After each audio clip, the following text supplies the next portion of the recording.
Sono Caterina Palombo, vicepresidente dell'Associazione di Promozione Sociale Intramontes, una piccola associazione locale che ha sede in Molise, nella provincia di Isernia, in area interna. L'associazione nasce 10 anni fa con la volontà di unire o di fare da ponte tra quelle che sono le conoscenze universitarie e quindi la ricerca scientifica e quelle che sono le consuetudini o comunque le abitudini delle comunità locali.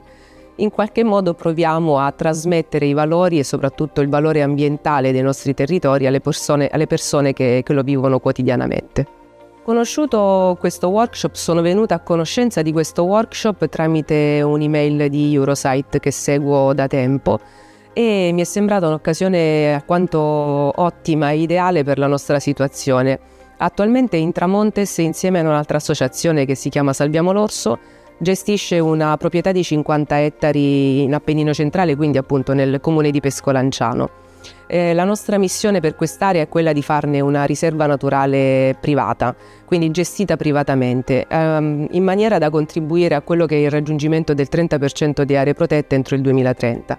È una sfida molto ambiziosa. All'interno le nostre associazioni hanno già iniziato a fare un po' di monitoraggio ambientale tramite fototrappole o registratori sonori e quindi, essendo pochi soci o quantomeno non avendo un team molto numeroso, era importante per noi capire come poter analizzare al meglio questi dati, come poterli utilizzare anche al meglio, sia per una restituzione alle persone che vivono sul posto, ma anche per magari appunto scoprire cose importanti e poter tutelare nel migliore dei modi la biodiversità presente. Usiamo già fototrappole, sono tutte fototrappole però che non hanno connessione internet, che non sono collegate insomma tramite SIM, sia perché in alcune aree in alcune zone dell'area non c'è connessione, sia perché effettivamente non abbiamo dei budget altissimi per permetterci magari altri tipi di strumenti. Di recente abbiamo conosciuto i sensori sonori per monitorare appunto la avifauna o comunque ciò che si muove all'interno e che fa rumore all'interno dell'area, e quindi questi sono strumenti che noi utilizziamo già da un po' di tempo e per i quali abbiamo probabilmente anche più dimestichezza. Per quanto riguarda l'IDNA invece è stata una interessantissima scoperta e ritengo che sarà molto importante poter applicare anche questo tipo di monitoraggio nella nostra area, perché abbiamo un bel mosaico di ambienti e quindi potrebbe essere interessante riuscire a capire quante specie popolano i diversi ambienti, soprattutto quelle appunto che frequentano magari i fontanili, le sorgenti o i piccoli corsi d'acqua. Abbiamo ottenuto già dei risultati da questi primi monitoraggi, dei risultati che hanno un doppio valore.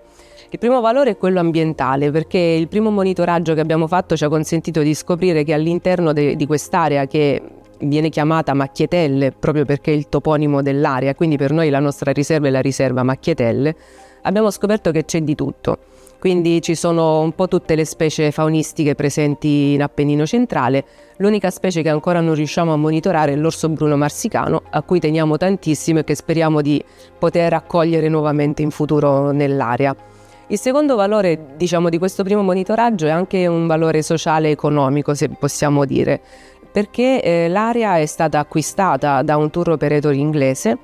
che l'ha data a noi in gestione per 30 anni tramite un patto di custodia. E giustamente per lui è molto importante poter mettere a valore il potenziale di biodiversità che è all'interno della sua area. Quindi sul sito della Nature Track del tour operator è possibile vedere i nostri video e quindi loro hanno l'opportunità di promuovere l'area come punto naturalistico di osservazione anche all'interno dei loro tour.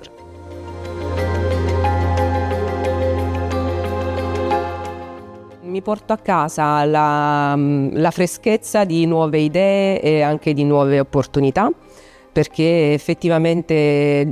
già dall'inizio insomma si sono aperte tantissime opportunità, o quantomeno sono nate nella mia testa tantissime idee per poter utilizzare i dati, per promuoverli, per entrare in connessione con altre realtà